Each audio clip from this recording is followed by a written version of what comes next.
Filipinos are reportedly being removed from major American cities without warning. The following is an analysis of which cities may be targeting them and why. Number 10. Houston. The scene in Houston has changed rapidly. Once considered a calm space for immigrants, the city is now reportedly turning into a hot spot for silent deportations. Filipino workers in logistics hubs and private clinics have vanished from one week to the next. Families who have lived quietly for years are suddenly packing their bags overnight. These removals are not publicized, they happen quietly, one knock at a time. This has shaken a community that once felt safe. The most common trigger is said to be workplace raids, but unlike before, agents are not only checking IDs. They are also reportedly digging through pay stubs, licenses, and even online job ads. Filipinos who arrived on business or tourist visas and stayed for work are now reportedly on the radar.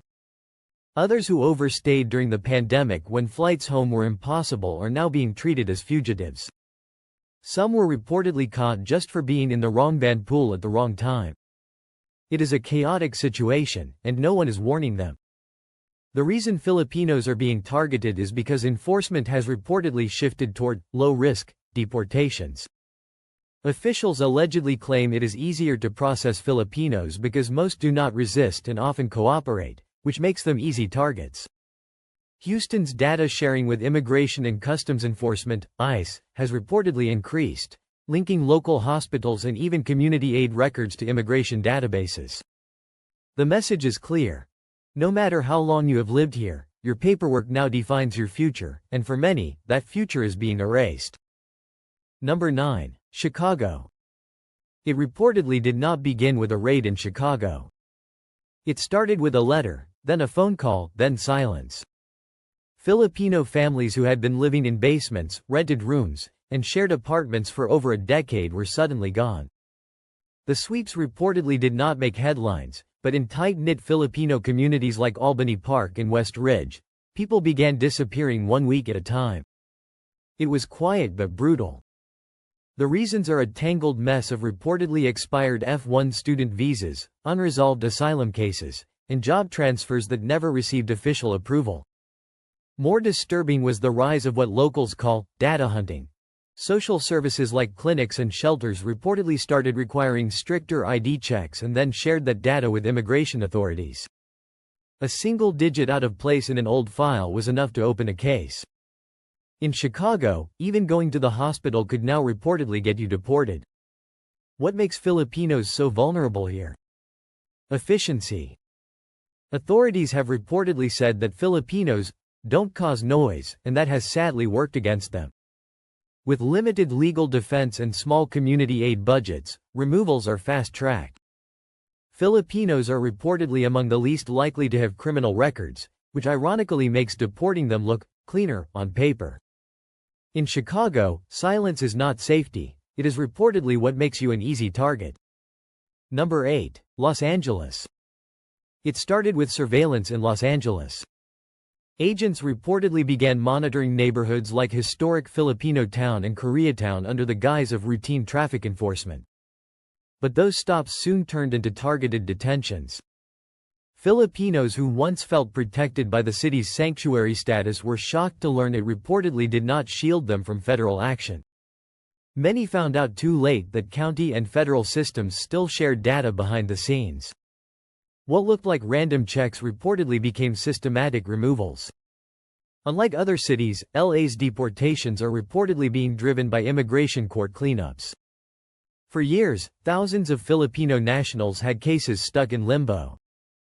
Some waited 5 or even 7 years for a decision. But in 2025, LA courts reportedly received a federal mandate to clear backlogs fast. That meant old asylum claims were reopened and denied without warning. International students whose programs ended long ago were suddenly being tracked. Legal limbo reportedly turned into a one-way ticket home. Filipinos in LA are now reportedly seen as uncomplicated cases. No major criminal history, English-speaking, and usually with family ties. That makes their deportation smooth on paper. But behind every case is a caregiver, a nursing student, and a church volunteer, people who built lives here. ICE and the Department of Homeland Security, DHS, are reportedly pushing for volume, not justice, and Los Angeles, despite all its progressive talk, has become a quiet pipeline for sending Filipinos out. There are no protests, no press, just empty apartments and unanswered phones. Number 7. New York City. There is a strange silence across Filipino communities in Queens and the Bronx, not because things are calm, but because people are afraid to speak.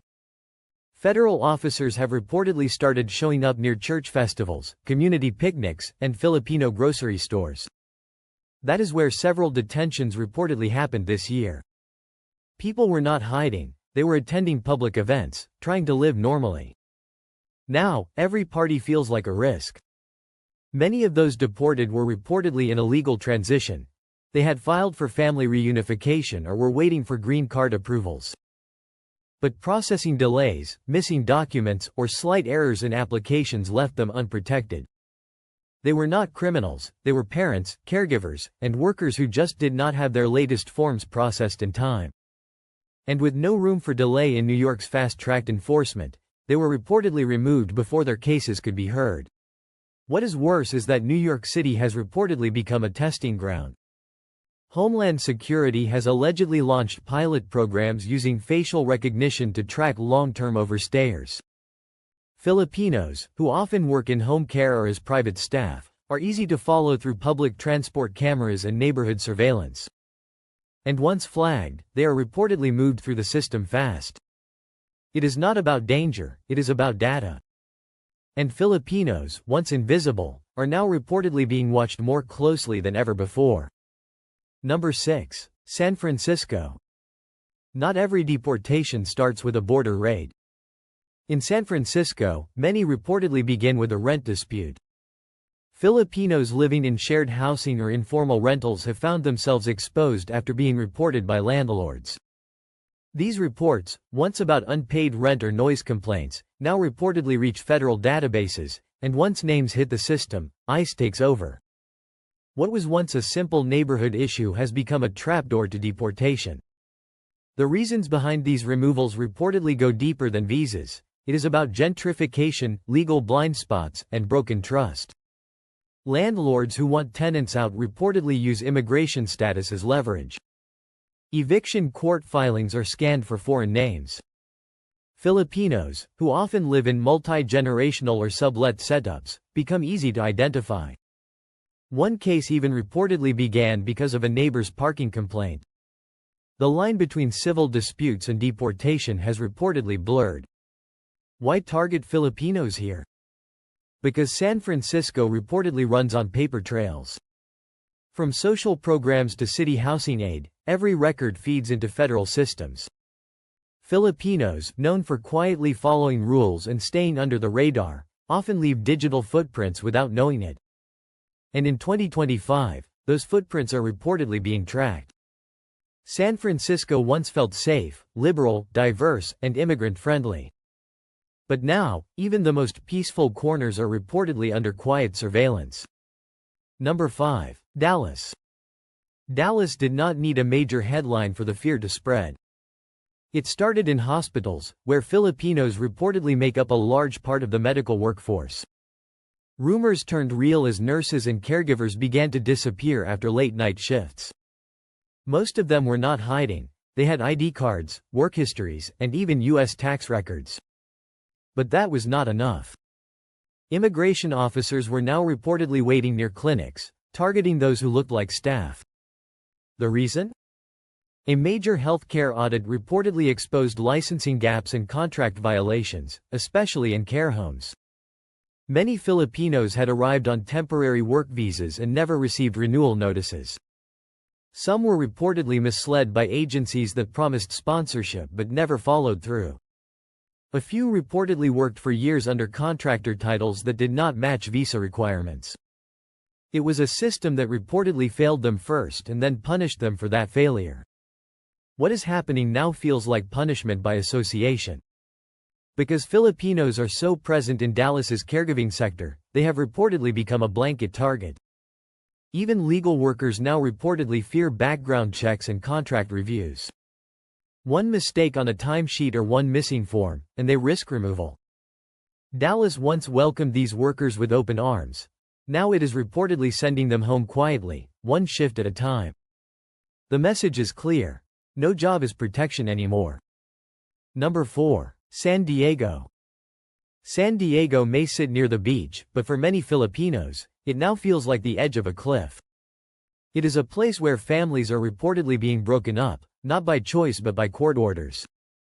The city's Filipino population includes many dual-status households where one parent is legal and the other is not. That difference has reportedly become deadly. ICE agents are reportedly no longer skipping homes where children are U.S. citizens. They are entering anyway, papers in hand, ready to split families in half. These removals are often reportedly linked to slow or failed visa petitions. A brother filed for his sister in 2012, but the backlog was never cleared. A mother's adjustment of status was reportedly denied at the last minute due to a missing signature. These technicalities now reportedly carry weight. Cases once seen as pending are being closed, and not in the immigrants' favor. In San Diego, paperwork is not just slow, it is reportedly final, and mistakes are permanent. Why is San Diego so aggressive? Because it is a border lab. The federal government is reportedly testing fast-track deportation tools here. Mobile courtrooms, facial scans, and real-time tracking of entry data. Filipinos who once passed unnoticed are now reportedly flagged within days. Even those traveling for medical care in nearby towns have been stopped and questioned. San Diego is not just enforcing immigration law. It is reportedly redefining it, and Filipinos are paying the price in silence. Number 3. Phoenix. In Phoenix, churches are no longer safe spaces. Once known for protecting undocumented immigrants, many Filipino families had reportedly taken shelter in local sanctuaries until this year.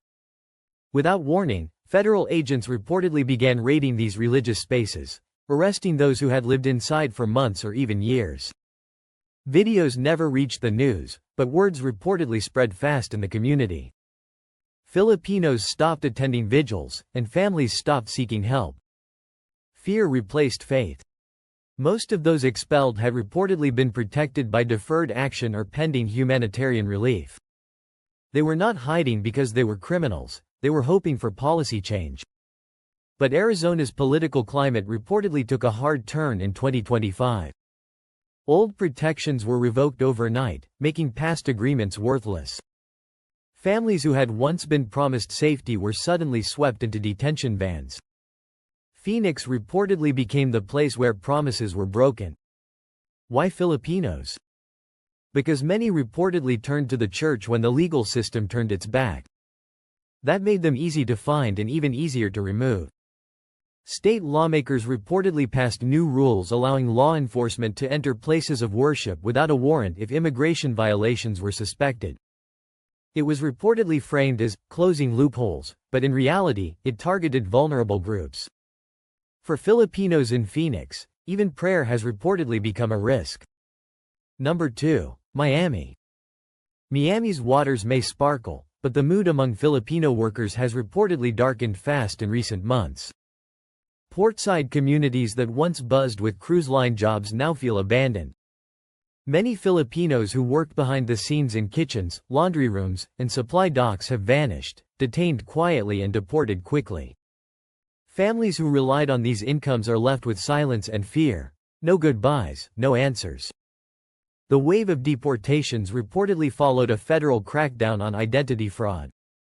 Homeland Security reportedly linked certain job agencies to falsified employment records and fake work permits. Unfortunately, many Filipinos had trusted these agencies without knowing they were under investigation. Some were reportedly working legally but got caught in the chaos. The system reportedly treated all with suspicion. A single document mismatch became reason enough for removal. Why are Filipinos so exposed in Miami? Visibility. The cruise industry heavily relies on Filipino labor, especially in lower-profile roles. And when the system decided to investigate, it reportedly focused on volume. Filipinos, numerous, organized, and often under temporary contracts, reportedly became the face of this so-called fraud ring. Whether guilty or not, they were reportedly swept out first. In Miami, your job title now reportedly decides your fate, not your story. Number 1. Washington, D.C. In the nation's capital, policy change does not just start, it strikes. Filipino families living in Washington, D.C. have found themselves at the front lines of new federal immigration experiments. Over 200 have reportedly been removed quietly in the last 18 months. Some had been waiting years on family petitions. Others were reportedly caught off guard by updates to visa policies they never saw coming. There were no press conferences or protests, just quiet disappearances in a city of loud decisions. Many of those targeted had reportedly relied on protected status programs like TPS or DACA. But new rules reportedly changed what counts as valid. Some protections were cancelled retroactively, turning lawful presence into a liability overnight. A visa approved in 2023 might be flagged in 2025. What was once called a delay is now reportedly called a violation. Families with legal paperwork suddenly found themselves at risk simply because policy flipped faster than they could respond. Why are Filipinos caught up in this wave? Because DC is where the government reportedly pilots its toughest strategies. Every legal loophole is tested here, and every demographic is analyzed. Filipinos, often non-confrontational and legally compliant, were reportedly seen as unlikely to resist. That reportedly made them the first group pushed through new legal filters. In Washington, deportation is not just enforcement, it is an experiment, and for Filipinos, it is one they never volunteered for. Is this wave of quiet deportations just the beginning, or is there a bigger plan behind targeting Filipinos specifically in these cities? Let me know in the comments. I want to hear your take on this. Also, where are you watching from? Your location might be closer to one of these cities than you think. Finally, share this with someone who has family working in the US. They deserve to know what is happening before it is too late.